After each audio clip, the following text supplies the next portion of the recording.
Alors, Evelyne Patience Mainfil Ndi.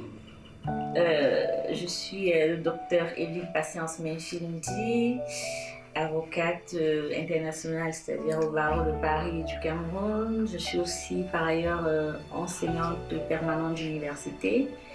Et l'autre casquette dans l'humanitaire, c'est que je suis présidente de l'association Hope for East Cameroun, qui est une association d'aide humanitaire. Nous œuvrons dans la construction des salles de classe, la rénovation des salles de classe dans l'est de Cameroun, et c'est la casquette que je préfère le plus présenter.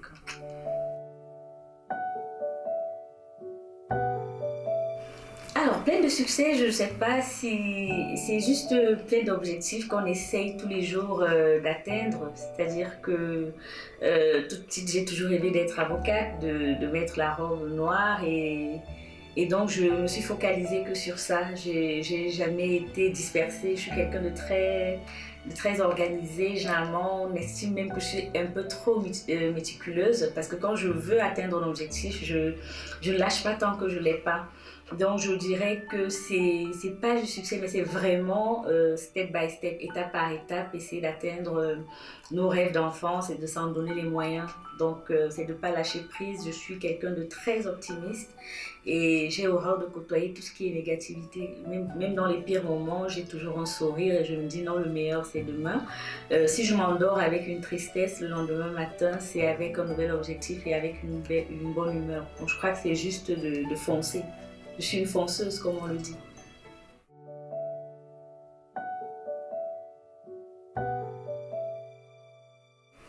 Alors, il faut savoir quand même qu'il y a des sacrifices. Hein. C'est pour ça que je pense que dans la société, les gens devraient éviter des comparaisons.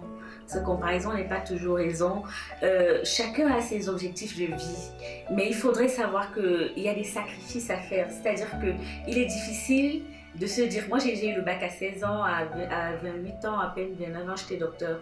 Mais on verra qu'il y a un pan de ma vie qui n'a pas suivi. C'est-à-dire que je ne pouvais pas être mère de 4 enfants, femme au foyer, avoir une vie épanouie si je devais atteindre ces objectifs. Encore que moi, je n'étais pas de famille aisée, donc il fallait bosser à côté pour payer ses études. Moi, j'ai fait mes études universitaires à l'étranger. On sait ce que c'est des études à l'étranger quand on n'a pas de soutien familial. Donc, j'ai mis de côté l'aspect fonder une famille. Même si j'avais une relation suivie, j'étais vraiment concentrée sur mes études. C'était mes études avant, mon boulot et après le reste. Après, on peut dire qu'il y a aussi une chance, c'est que quand on atteint une certaine maturité professionnelle et matérielle, on peut se permettre de faire des choix de vie après. Donc, c'est pour dire que ça n'a pas été tout ensemble. Non, ça a été déjà ma réussite professionnelle, après ma vie de couple, et Dieu merci, j'ai rencontré quelqu'un qui comprend cela et qui est aussi quelqu'un de très occupé, qui a des exigences intellectuelles et puis une certaine dynamique de la conjointe, de la personne qui partage sa vie. Du coup, on s'est retrouvés à un moment donné et puis on coordonne comme ça. Je suis une femme, j'ai un compagnon, j'ai une vie de couple, j'ai des enfants qui sont à la maison quand je peux être là et j'ai aussi ma vie sociale et ma vie professionnelle. J'essaie de trouver, mais il a fallu à un moment donné quand même pour atteindre ce niveau, en tout cas professionnellement, mettre de côté certaines choses.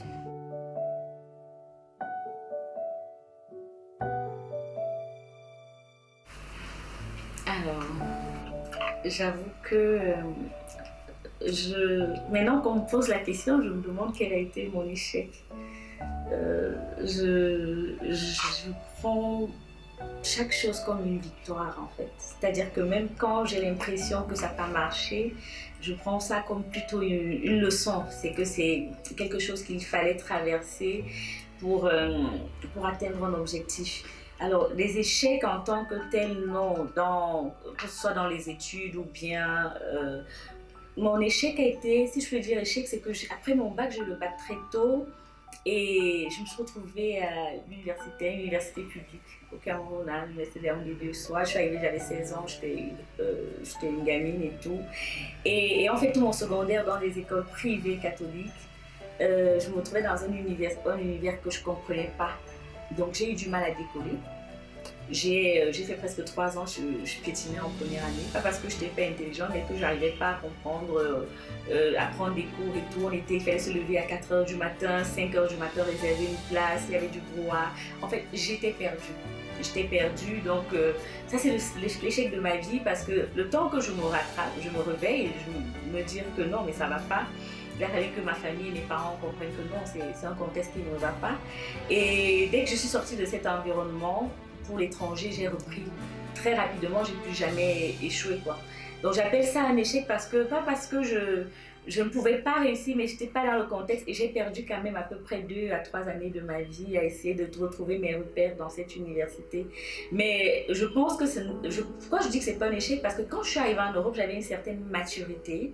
Je suis arrivée en Europe à peine 21 ans, j'avais une certaine maturité qui faisait que je suis allée d'un trait, quoi. Je suis plus tombée dans tous les pièges que peut avoir une jeune ado qui arrive en Europe, à l'université et qui fait des faux pas. Non, je savais ce que je voulais en ce moment-là et je suis allée d'un trait avec des super résultats. Donc pour moi, c'est une belle expérience. J'appelle pas ça un échec.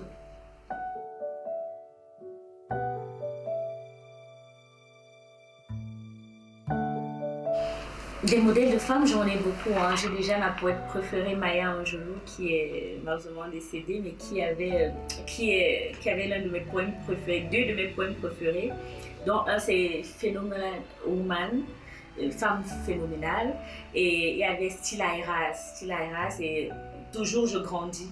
C'est deux poèmes en fait qui m'inspirent parce que quand elle parlait de femmes phénoménales, c'était des femmes qui, en dépit de tous les obstacles que la société, les femmes noires, hein, que la société pouvait leur opposer, qu'elles pouvaient rencontrer, elles étaient toujours fières, belle allure, la tête haute, avec fierté et bravaient tout. Elles se sentaient les plus belles du monde. Et rien que cette assurance réussissait à ouvrir toutes les portes et ça énervait autour d'elles. Mais je m'inspire tellement de ce poème parce que j'estime qu'il faut déjà avoir la fierté de soi-même, de ce qu'on est, en dépit des regards des autres. Si on ne dégage pas une certaine assurance, on ne peut que fléchir, face à l'adversité. Et le deuxième, c'était Stila Arai, c'est dans le même sens, c'est d'être dans un processus grandissant, de se dire qu'on n'a pas assez de ce qu'on souhaite être, de viser l'absolu, de viser l'ultime réussite. Et si on n'y arrive pas, qu'on sache qu'on s'en est donné les moyens. Parce que la vie, c'est un perfectionnement. C'est comme tout chrétien se dit, voilà, je suis chrétien, je crois en Dieu, mais je ne suis pas parfait, je vise la perfection. Donc, c'est ce que je prends de la vie. Donc, elle m'a beaucoup inspirée, elle. Et puis, il y a des grandes femmes de l'histoire, des Michelle Obama, des femmes qui portent la femme noire très haut dans la société, qui ont des valeurs qu'elles prônent, des valeurs sociétales.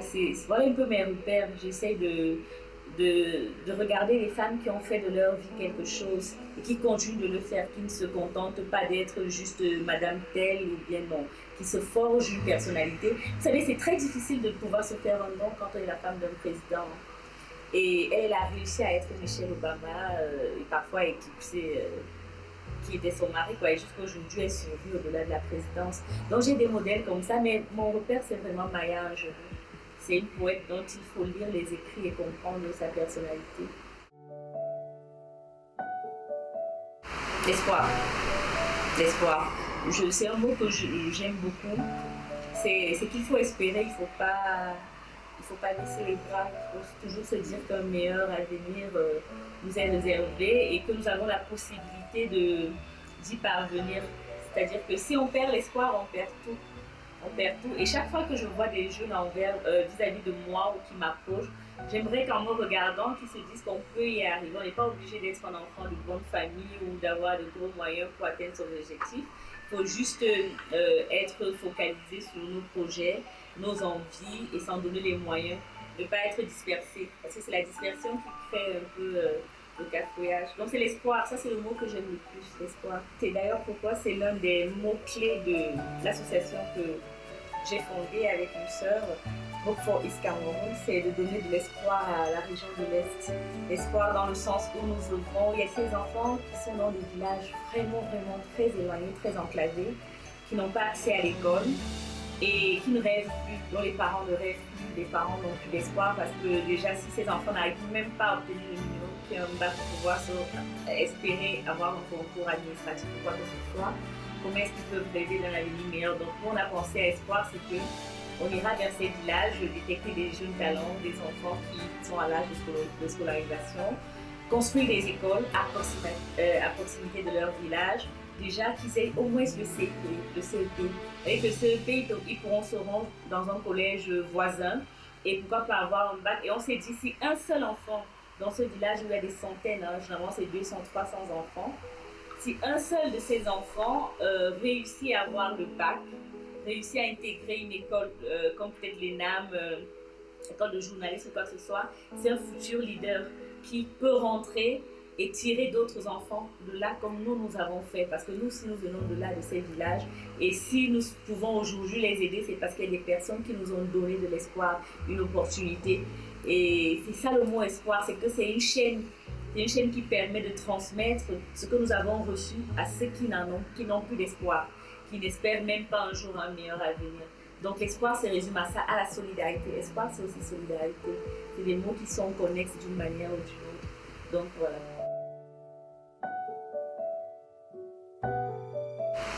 La justice, j'en ai fait mon credo. C'est d'ailleurs pourquoi j'ai choisi ce métier. Parce que depuis que je suis petite, j'ai toujours été portée vers des causes, des causes faibles. Il y a des personnes en manque de... On estime que j'ai un fort caractère, c'est pas ça, c'est que je suis devenue très tôt maman. Quand on dit maman, pas que j'ai des enfants, mais non. Mes parents s'étant séparés très tôt, j'ai dû prendre en charge l'éducation de mes cadets. Et donc j'ai appris à me défendre, à me battre toute seule. Et j'ai horreur de voir les personnes dans des situations de faiblesse. Donc j'estime qu'il faut rééquilibrer les choses dans la société. Il faut remettre les choses en place. Et j'ai horreur de voir l'injustice. Je me bats tous les jours pour établir les choses. Il y a parfois des causes que je prends tellement à cœur que j'en perds le sommeil, qui parfois n'ont rien à voir avec l'argent. Parce qu'on se dit un avocat c'est toujours l'argent. Non, il y a des avocats qui ont des valeurs, moi j'en fais partie. C'est-à-dire qu'avant de défendre un projet, il faut déjà que je les pousse dans ma conscience, que je les pousse dans mes valeurs et puis je défends comme si c'était ma propre cause. Donc dans ma vie de tous les jours, je me bats contre l'injustice. C'est un fait. Et l'injustice commence déjà même pas dans la vie sociale, de voir des enfants qui ne peuvent pas aller à l'école et d'autres qui vont à l'école, qui n'ont pas demandé à naître. Donc le premier équilibre vient de là. Et puis la suite, c'est mon métier, c'est dans la vie de tous les jours. Alors, le 14 décembre 2017, je dirais c'est l'aboutissement d'un rêve d'enfant. C'est le jour où je mets ma robe d'avocat pour la première fois. C'est vrai qu'on les met quand on est dans des stages, dans des trucs, quand on est à l'école de formation, mais là c'était officiellement la première fois où je portais ma robe d'avocate et oui, c'était l'un des plus beaux jours de ma vie parce qu'après un long processus d'études universitaires, parce qu'il faut dire c'est quand même plus de 10 ans que j'ai passé après le bac en fac, entre le doctorat, les masters et tout. Et là, depuis 2 ans à l'école d'avocat, c'était un peu un soulagement et la joie que j'avais, c'est que j'avais tous mes proches qui étaient venus du Cameroun, des pays d'Europe et tout. J'ai un groupe d'amis d'enfance. On s'était tous retrouvés. J'ai un de mes meilleurs amis, Thierry, qui était là tôt le matin, qui jouait le chauffeur, portait ma robe. Déjà, le processus commence déjà à la commande de la robe, hein, parce qu'il faut dire il faut commander sa robe, il faut mettre ses initiales et tout. Quand on la revêt, c'est un jour fabuleux. Les émotions sont importantes. Et puis il y a le bâtonnier de l'Ordre des avocats de Paris qui fait son grand discours avec tous les membres de la famille. D'ailleurs, je remercie tous ceux qui avaient fait le déplacement pour ça. Ça me faisait chaud au cœur parce qu'il y avait pris le vol du Cameroun que pour cela. Et donc voilà, il y a le serment, le grand serment, le jure en tant qu'avocate. Voilà, il y a tous nos principes, hein, de dignité, loyauté et tout ce qui va avec. Et puis il y a la grande photo avec devant la Cour suprême, on lève le bras, toute la famille qui nous applaudit. Et puis il y a les confrères. Désormais vous êtes maître, on vous remet votre code de déontologie et tout. L'émotion elle est là, elle est toujours là. C'est l'une des photos que j'ai partout chez moi. C'est-à-dire, vous arrivez chez moi, vous avez ma photo de prestation de serment, vous arrivez au bureau, vous l'avez, vous arrivez au village. C'est ma plus belle, c'est ma fierté. C'est ma fierté. Et puis après, il y a un repas qu'on offre à des amis, parce qu'on est en Europe. C'est ici au Cameroun parce que j'ai prêté serment à Paris et puis j'ai prêté serment au Cameroun un an plus tard. C'est ici au Cameroun que j'avais fait vraiment la fête que je voulais parce qu'on a un peu plus de monde, plus de famille. Mais là-bas, qu'est-ce que je veux dire? Non, c'était plus l'émotion. C'était l'émotion d'atteindre un rêve d'enfant, de faire ce qu'on veut faire. Parce qu'il faut dire que c'est le métier que j'ai toujours rêvé de faire. Le reste, ce sont des accessoires. Mais l'avocature, c'est ma vie, quoi. Je ne me vois pas autrement qu'avocate. Donc voilà, c'est la plus belle date et c'est tout ce que je peux dire de ça, c'est que l'émotion, elle est toujours là. Quand j'en parle, j'ai toujours des frissons.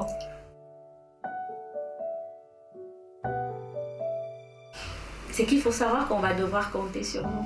C'est-à-dire que la femme africaine n'est plus reléguée à l'arrière-cuisine, à l'arrière de la maison, à faire des bons plats. Oui, il faut faire des bons plats, mais il faut aussi il faut que les ménages bougent. Les ménages bougent, c'est pas seulement parce qu'on est allé à l'école. Les ménages bougent parce qu'on essaye de développer notre potentiel. Ça peut être dans la couture, la coiffure, la cuisine. Comment est-ce que je deviens entrepreneur? Comment est-ce que je vis de mon talent? Parce que chacun a un talent. Les gens ont l'impression que les success stories sont que les gens qui sont allés à l'école. Non, je suis pas de je suis pas de ceux qui pensent comme ça. J'ai les success stories. Vous avez des dames comme Oprah Winfrey, on vous dit que c'est des grosses fortunes. C'est pas des femmes qui ont fait de longues études, Maya Angelou. C'est des autodidactes en fait. C'est que la femme doit arrêter d'être une victime. Nous devons essayer de prendre les rênes et de se dire que chacune de nous est capable de modifier le cours de sa vie à sa façon. Donc je voudrais que nous devenions des actrices, nous devenions des actrices dans la société, à côté de nos hommes, pas derrière nos hommes, à côté de nos hommes. Ça c'est le message que je pense que chaque femme devrait s'imprimer, c'est qu'on voit ton homme, on te voit. Après quand vous rentrez à la maison, tu fais ton bon plat, tu es une épouse, tu attends de voir, lui il joue son rôle d'homme en essayant de contribuer d'une certaine manière, mais jamais tu ne te mets plus à l'arrière, jamais tu te mets plus à l'arrière parce que on a vu, il y a un sondage qui est passé il y a peut-être 2 semaines à la télévision où on montrait les pays qui gèrent le mieux le Covid-19, la crise actuelle, sont gérés par des femmes. On a une capacité de gérer plusieurs choses à la fois que les hommes n'ont pas toujours. Si on focalise sur autour d'un talent, on fera des merveilles. Donc le message là, à la femme africaine, c'est que deviens actrice de ta vie, deviens actrice dans la société. Tu as un potentiel, exploite-le. C'est ce que je peux dire.